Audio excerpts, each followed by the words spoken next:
लोकसभा निवडणुकीच्या पार्श्वभूमीवरती अजित पवार यांनी शिरूर लोकसभा मतदारसंघामध्ये सध्या दौरा सुरू केला आहे आणि आज दिवसभरामध्ये त्यांच्या शिरूर लोकसभा मतदारसंघामध्ये 2 सभा होणार आहे। पहिली जी सभा आहे ती सकाळच्या सुमारामध्ये 10 वाजता मांडवगण फराट या ठिकाणी होणार असून सायंकाळी 4 वाजता आंबेगाव तालुक्यातील मंचर या ठिकाणी ही सभा होणार आहे। आपण सध्या आलो आहोत मंचर या ठिकाणी, पाहतो की सध्या जी सभा होणार आहे त्या सभेच्या ठिकाणी ही जी तयारी आहे ती सध्या सुरू असल्याचं चित्र आपल्याला या ठिकाणी पाहायला मिळतं।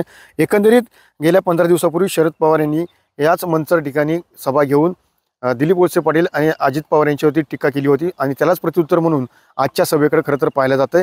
एकूणच आज दिवसभरामधील 2 सभा आहे। 2 सभेमध्ये अजित पवार शिरूर लोकसभा मतदारसंघामध्ये काय बोलतात हे पाहणं तितकंच महत्त्वाचं असणार आहे, कारण की महाविकास आघाडीकडनं सध्या तरी अमोल कोल्हे यांची उमेदवारी निश्चित झाली असली तरी महायुतीकडनं अद्यापही उमेदवार निश्चित झालेला नाही आहे।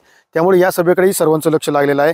एकंदरीत आजच्या सभेमध्ये खरं तर माजी खासदार शिवाजी आढळराव पाटील सुद्धा महायुतीकडनं घड्याळाच्या चिन्हावरती लढणार अशीच सध्या चर्चा सर्वत्र मतदारसंघात सुरू असल्याचं चित्र पाहायला मिळतंय। मात्र एकंदरीत आज किती जणांचे प्रवेश खरं तर राष्ट्रवादीमध्ये होणार हे पाहणं तितकंच महत्त्वाचं असून अजित पवार नक्की काय बोलणार हे पाहणं तितकंच महत्त्वाचं असणार आहे। त्यावरून प्रमेश स्वामी सुनील TV9 मराठी, मंचर, पुणे।